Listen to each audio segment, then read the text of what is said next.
आज के क्लास में। और आज अलग अलग टॉपिक पर बात करेंगे जिसमें इंडियन माउंटेन सिस्टम सबसे प्रमुख है। और इंडियन माउंटेन सिस्टम में जो क्वेश्चंस आते हैं उसमें आज पीटी के लिए खास तौर से जिस प्रकार के प्रश्न आते हुए देखेंगे, जिसमें हम लोग आज ज्यादा ध्यान विंध्याचल पर देंगे। एक पर्वत को विंध्याचल और सतपुरा इसको डिटेल्स में करेंगे और ये मैप के साथ में आपको बताएंगे, जिसमें कि अलग अलग स्थान पर कहां पर कौन सा मैप में माउंटेन की जानकारी दी हुई है। ये सभी मैप आज आपको बताना है। अलग अलग देखिए, ये मैप जहां पर ज्योग्राफी में चूंकि मैप की इंपॉर्टेंस ज्यादा हो जाती है, तो विंध्याचल पर फोकस होगा आज, विंध्याचल पर्वत पर, जिसमें पूरे भारत में ऐसे तो माउंटेन कहां कहां पर है, कौन किसके लेफ्ट में है, बायां है, दायां है, कौन साउथ में है, तीन में से कौन ज्यादा लेफ्ट में होगा, जैसे क्वेश्चंस आते हैं। आप अलग अलग टोपोग्राफिकल मैप जिसमें फिजिकल फीचर्स होता है, टोपोग्राफी का मतलब होता है कि फिजिकल फीचर्स, तो टोपोग्राफिकल मैप होता है। जब कभी भी हम लोग टोपोग्राफी की बात करते हैं, और इसके बाद देखेंगे कि किस पर्वत जोन में कौन कौन से जो है वो वाइल्ड लाइफ सेंचुरी है, कौन कौन से वाइल्ड लाइफ सेंचुरी के अलावा कौन कौन से यहाँ पर रिवर सिस्टम है, और एग्जाम में क्वेश्चंस कैसे आते हैं पीटी में। अभी तक का अलग अलग एग्जाम के प्रारंभिक परीक्षा को देखेंगे, यूपीएससी में जो क्वेश्चन आता है उसका तरीका होता है यूपीएससी में कि वो क्वेश्चन में थोड़ा नॉर्थ साउथ और ईस्ट वेस्ट का डायरेक्शन पूछा जाता है ज्यादा, मतलब कितना कौन किससे नॉर्थ है, कौन किससे कितना साउथ है। 4 माउंटेन रेंज दे दिया, तो पहले मोटे तौर पर भारत के अलग अलग माउंटेन को देखेंगे और उसके बाद क्वेश्चंस के अनुसार में चलेंगे। ये आप जानते हैं कि भारत का सबसे पुराना जो पर्वत है ये है अरावली माउंटेन।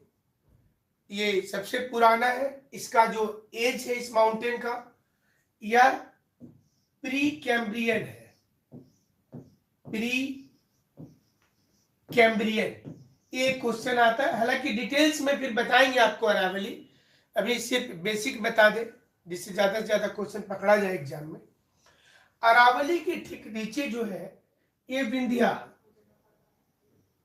विंध्याचल पर्वत पूछा जाता है कि ये माउंटेन बना कैसे, तो आपको उत्तर देना है कि अरावली के ही इरोजन और वेदरिंग वाले मटेरियल जो थे उनके डिपोजिशन से इसकी उत्पत्ति हुई है। अरावली का इरोजन और वेदरिंग से जो मटेरियल आया उससे इसकी उत्पत्ति हुई, ये भी आपको लिखना है। विंध्याचल के बाद ये है सतपुरा पर्वत, सतपुरा जो ब्लॉक माउंटेन का उदाहरण है। ये दोनों के बीच में आपको एक ब्लू कलर की लाइन दिख रही होगी, विंध्याचल और सतपुरा के बीच में एक आपको ब्लू कलर की लाइन दिख रही होगी, और ये वाली जो ब्लू कलर की लाइन है वो नर्मदा है। ये एक लाइन आपको देखिए यहां पर, ये वाला ये ब्लू लाइन जो इस ओर में जा रहा है, नर्मदा सरदार सरोवर बांध जिसके ऊपर बना है वो नर्मदा है, ब्लू लाइन। ऐसा भी क्वेश्चन पूछता है कि मिडिल इंडिया से निकलने वाली अधिकांश नदी इधर जा रही है, देखिए इस साइड की ओर जा रही है, लेकिन 2 नदी इस ओर में आ रही, एक नर्मदा और दूसरा ये नीचे वाला, ये ब्लू लाइन, ये लाइन ये है ताप्ती, जिसको तापी भी कहा जाता है। तो नर्मदा और तापी इस ओर आ रही, रिवर सिस्टम में, वो भी जानकारी देंगे आपको। तो विंध्याचल और सतपुरा के बीच में आप देखेंगे तो नर्मदा नदी है, और सतपुरा और उसके नीचे यहाँ पर अजंता पर्वत है, तो उसके बीच में ताप्ती नदी है। In between Vindhyachal and Satpura Narmada river is there, and in between Satpura and Ajanta और सतपुरा के बीच में अगर देखेंगे तो वो जो रिवर है वो है तापी। ये वाली जो माउंटेन है ठीक समुद्र के किनारे, अरेबियन सी के किनारे किनारे ये एक लंबी माउंटेन चैन है, नीचे से लेकर के ऊपर तक, जो दूसरे मैप में आपको दिखाएंगे। ये पूरे चैन को वेस्टर्न घाट कहते हैं, ये वाला। जब आप सुने होंगे कभी नाम कार्डमम हिल का, कभी आप सुने होंगे नीलगिरी का, हरिश्चंद्र रेंज का, तो ये सारे पश्चिमी घाट पर्वत के ही भाग हैं, यहां से लेकर यहां तक।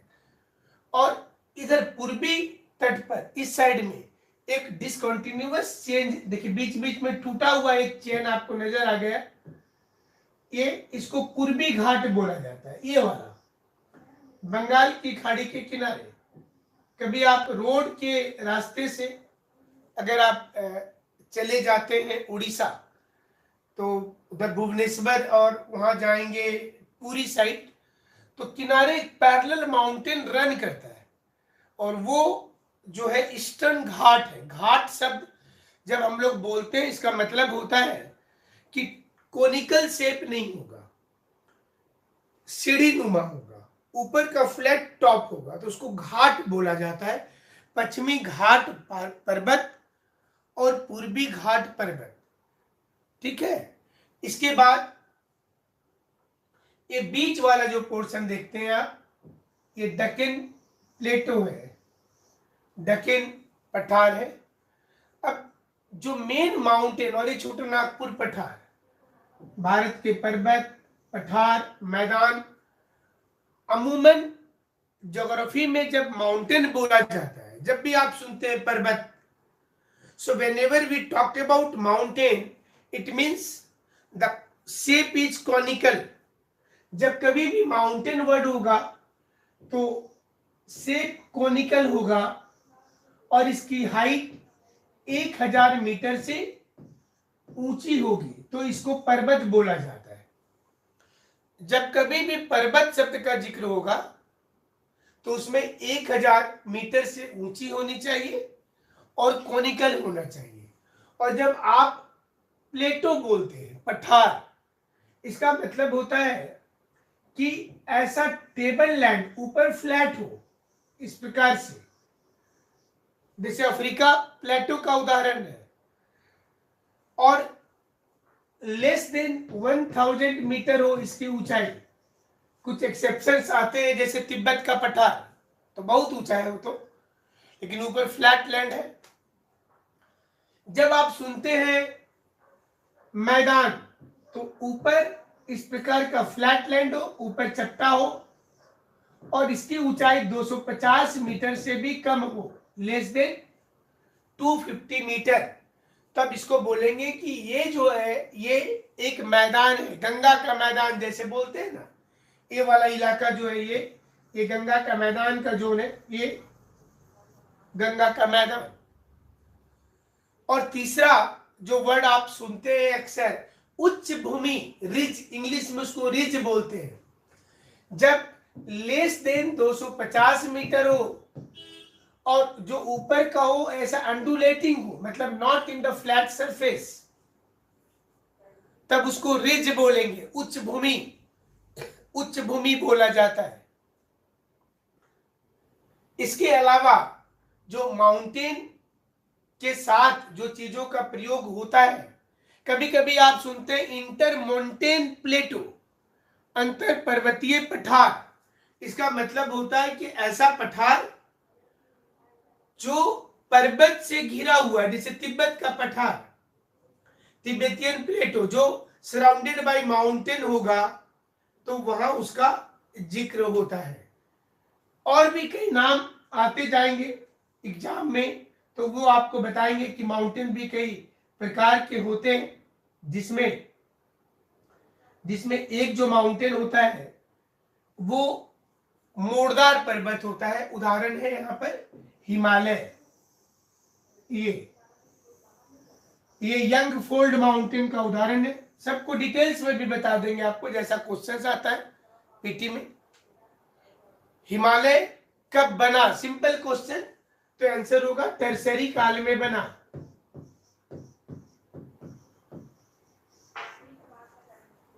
हिमालय जो है किस महासागर पर बना? आंसर होगा तेथिज महासागर पर बना। ऐसे प्रश्न आते हैं। हिमालय की सबसे ऊंची चोटी, हर माउंटेन की एक तो ऊंची चोटी होगी, कहीं पर होगा, वो कहाँ लोकेशन है, तो वो भी पीटी का क्वेश्चन बन जाता है। किन किन राज्यों में, जैसे मान लीजिए कि सिंपल सा क्वेश्चन दे देगा कि हिमालय जो है वो किस राज्य में टच नहीं करता है। अब आपको लोकेशन सिर्फ जानना है इसका, इसको तो रट नहीं सकते कि तमिलनाडु को टच नहीं करता, केरल को नहीं करता, मध्य प्रदेश को नहीं करता। तो एग्जाम में क्या किया जाता है, किस राज्य को टच नहीं करता। यहां से 4 राज्य दे दिया, सिक्किम, उत्तराखंड, हिमाचल प्रदेश, और एक इधर से दे दिया आपको कहीं से राजस्थान, झारखंड, कोई भी एक नाम इधर से दे दिया। तो आपको वैसे क्वेश्चंस को अपने से समझना है। कितने राज्यों से जाता है हिमालय, तो वो भी समझना होगा। यहाँ से जम्मू कश्मीर से लेकर के उधर अरुणाचल प्रदेश, सिक्किम से ही उधर आगे चला जाता, अरुणाचल प्रदेश की ओर नहीं जाता। इसी प्रकार से अरावली से प्रश्न बन जाएंगे, विंध्याचल से बन जाएंगे। तो सारे माउंटेन और पठार से क्वेश्चंस आते रहते हैं। तो चलिए आज की क्लास की शुरुआत जो है वो विंध्याचल पर्वत से करते हैं, विंध्याचल माउंटेन। विंध्याचल पर्वत, अब देखिए हमारे शास्त्र में जो दिया हुआ है, हमारे शास्त्रों में जो दिया, कितने क्वेश्चंस आते हैं विंध्याचल के। अब यहां से इधर ऊपर नॉर्थ है, विंध्याचल को ही हिस्ट्री और ज्योग्राफी में डिवीजन लाइन नॉर्थ और साउथ इंडिया का माना जाता है। तो पहला कि भौगोलिक दृष्टिकोण से उत्तर भारत और दक्षिण भारत, जब हम लोग बोलते हैं ना उत्तर भारत, साउथ, साउथ का ये खाना है, तो साउथ वर्ड जो आता है ये विंध्याचल से काउंट होता है। इसके ऊपर उत्तर, इसके नीचे दक्षिण। अब ये कब बना, एक तो क्वेश्चन देखिए आएगा कब बना, इसकी ऊंचाई क्या है, इसकी लंबाई क्या है, इसकी ऊंची चोटी का नाम क्या है, ये किस किस राज्य में है, इसका कहां कहां पर क्या नाम है, यहां पर कौन कौन से वाइल्ड लाइफ सेंचुरी है, कौन कौन से रिवर है, क्या विंध्याचल एक वाटर शेड है, क्या ये एक वाटर डिवाइड है, क्या ये जल विभाजक है, विंध्याचल में किस प्रकार के चट्टान पाए जाते हैं, ये भी क्वेश्चन आता है। तो ये सभी चीजों पर हम लोग आज बात करेंगे आपके साथ में। लेकिन ये भी जानेंगे कि विंध्याचल एरिया, जो विंध्य प्रदेश पहले बोला जाता था और जहां की राजधानी रीवा हुआ करती थी, बेसिकली ये माउंटेन की थोड़ी धार्मिक दृष्टिकोण से थोड़ी जानकारी आपको दे दें।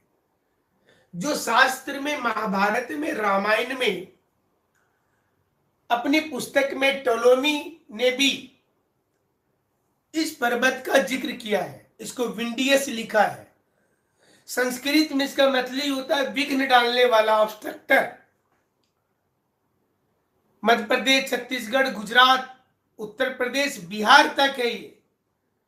छोटा नागपुर और सतपुरा का ये बॉर्डर भी है। आप इधर से देखेंगे तो छोटा नागपुर का बॉर्डर है, और इधर से देखिए सतपुरा का भी बॉर्डर है।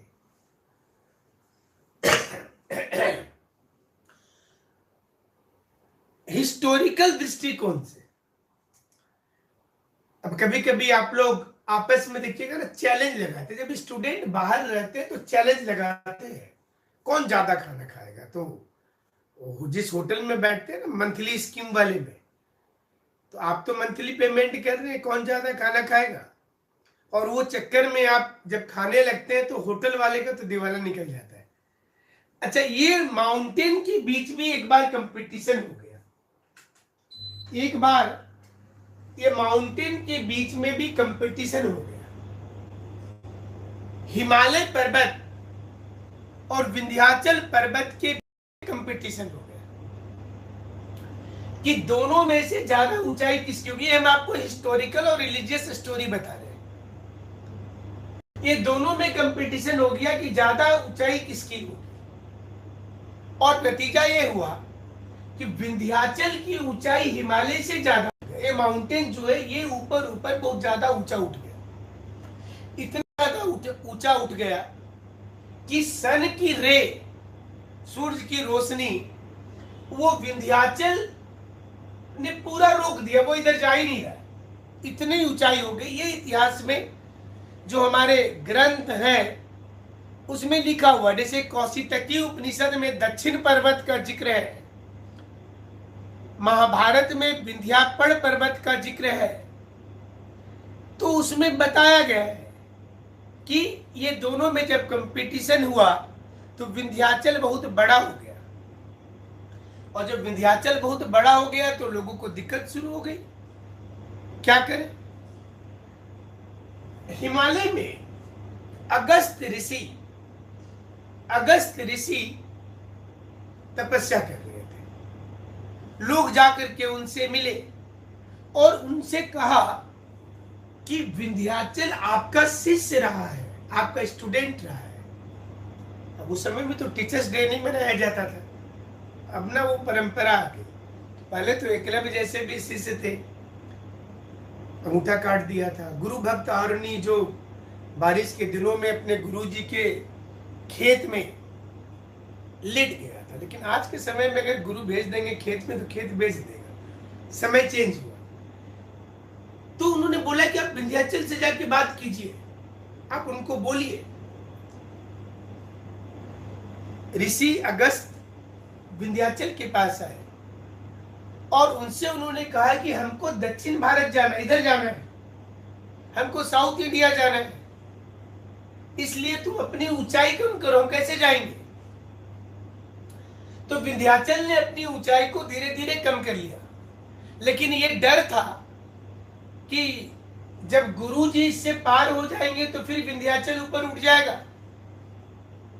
तो ऋषि जो अगस्त थे उन्होंने विंध्याचल को कहा कि तुम इंतजार करना, हम अभी लौटेंगे,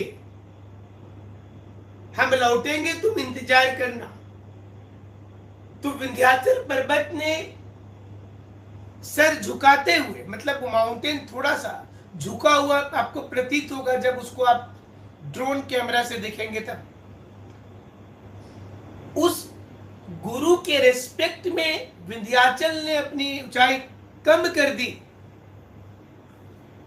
और अगस्त ऋषि कभी लौटे नहीं।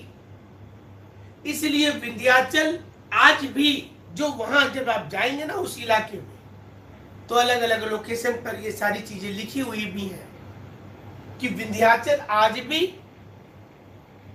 अपने गुरु के क्रॉस करने का इंतजार कर रहा है। और यही कारण है कि ये माउंटेन पृथ्वी के अंदर बढ़ रहा है, ऊपर नहीं उठ पाया। इसकी औसत ऊंचाई सिर्फ 300 मीटर है,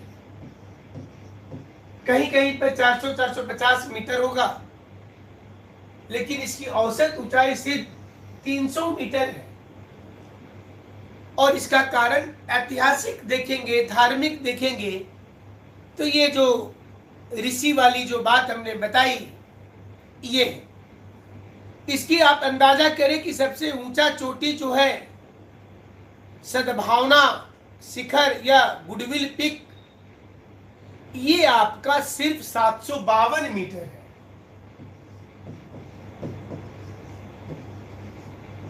जिसका नाम क्या है? सद्भावना शिखर। सद्भावना शिखर जब पूछा जाएगा ना highest peak of Vindhyachal mountain, तो सद्भावना बोलते हैं, सद्भावना गुडविल पिक। अब ये लोकेशन कहां पर है भाई? ये है सिंग्रामपुर, दमोह डिस्ट्रिक्ट में।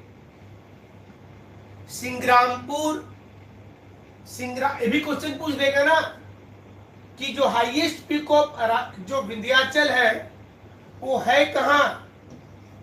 तो वो है सिंग्रामपुर, दमोह डिस्ट्रिक्ट, मध्य प्रदेश। दमोह डिस्ट्रिक्ट मध्य प्रदेश में है। इसको कलूमर या कलुम्बे चोटी के नाम से भी जानते हैं। कभी आजकल तो नाम इतना हो जाता है कि स्टूडेंट को याद करने में दिक्कत हो जाएगा। कलूमर या कलुम्बे, मध्य प्रदेश में लोकल इसको इसी नाम से जानते हैं।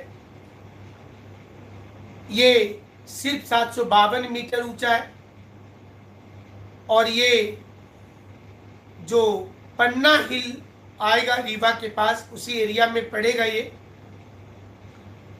तो हमारी जो राष्ट्रीय गान है, नेशनल एंथम, किस वर्ष कांग्रेस में गाया गया था, उसमें विंध्याचल का जिक्र है। इसलिए आपको लगेगा ज्योग्राफी से